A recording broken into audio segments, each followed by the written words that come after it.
Sa video na ito mga ka-dreamers, i-update ko kayo sa ating luya under the Bisol. Experiment farming, ika nga, yung ating ginagawa rito. Sa ngayon, nakapag-apply na po tayo ng pangalawang abuno sa puno ng luya. At dito na siya ngayon mga ka-dreamers. Kung mapapansin ninyo ay naglagay na rin tayo ng karagdagang lupa sa bawat puno ng luya. At yung ating bisol, sinasabi ko nga nung nakaraang video, yung lupa talagang kusa siyang maanod dahil sa walang tigil na ulan. At yung partition ng lupa sa bawat puno ng bisol at luya ay magkakaroon ng parity. Yan. So, ito na siya ngayon mga ka-dreamers, ay umaalagwa na yung ating bisol at yung ating luya. Sa eksperimento na ito mga ka-dreamers ay mas maganda i-apply sa ating pagsasaka itong ganitong pamaraan. Dahil sa dalawang variety ng ating punla yung ating maaring aanihin sa hinaharap. Bukod sa riyan, magkakaroon tayo ng adjustment pagdating sa marketing. Dahil sa di natin alam yung presyo ng luya baka biglang babagsak at aangat naman yung bisol, di ba? So, yung bisol meron tayong makukuhang bunga, yung luya naman ay meron tayong makukuha ring bunga. Ito yung nakakaganda. Ito yung pinaplano ko sa buong kapatagan, tinatayang nasa 1.3 hectares. Ilalagakan natin muna ng bisol, saka natin susundan ng luya.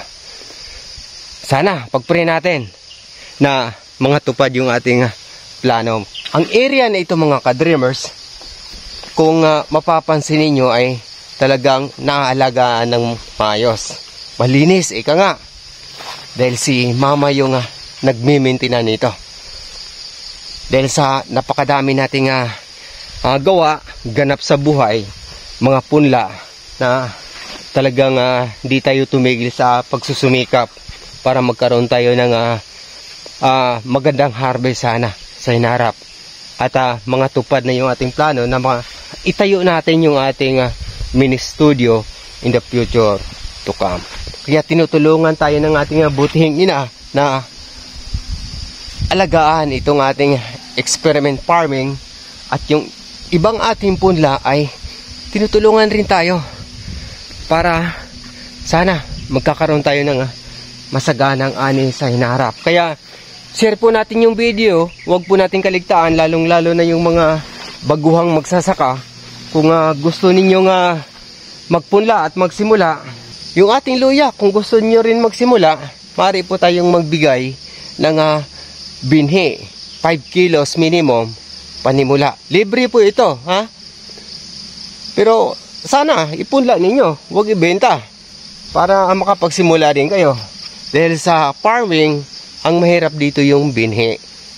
Kaya gusto natin tumulong din sa kapwa. Gusto natin magkaroon din kayo. Magbigay tayo ng binhi during harvest, luya at saka bisol. Minimum of 5 kilos. Kaya comment po kayo dyan sa ating video at share nyo na rin yung ating video. Kung nagustuhan ninyo itong ating experiment farming, maaari po kayong mag-react at magtanong dyan sa comment section kung ano yung pamaraan na ginagawa natin. Update ko lang 50 inches kwadrado yung ating bisol. Saka natin siya pinagitnaan ng luya. Sa next video, abangan nyo yung ating luya. Purong luya. Dahil sa nabaon sa damo, talagang nagkakaroon ng halos 20% damage. Pero di naman tayo uuwing luhaan. Magkakaroon pa rin naman tayo ng harvest sa hinaharap. Ganun talaga yung pagsasaka. Kung minsan di natin maagapan yung pagdadamo, paglilinis, ay doon nagkakaroon ng di magandang ani.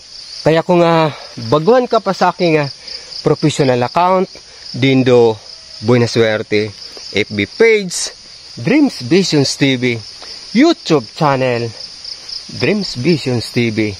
Maaari niyo po akong tulungan sa pamamagitan ng inyong pag-follow at pag-subscribe. At sa hinaharap sa aking mga pangitaing panaginip ayon sa Biblia, mga tanda at kababalaghan bago ang dakilang araw ng Panginoong Hesukristo. Hanggang sa muli, maraming salamat sa pakikinig at pag-subscribe. Papuri sa Diyos, sa ngalan ng Ama, ng Anak at ng Espiritu Santo. Amen. God bless! Share po natin yung video, huwag natin kaligtaan. Thank you, Lord.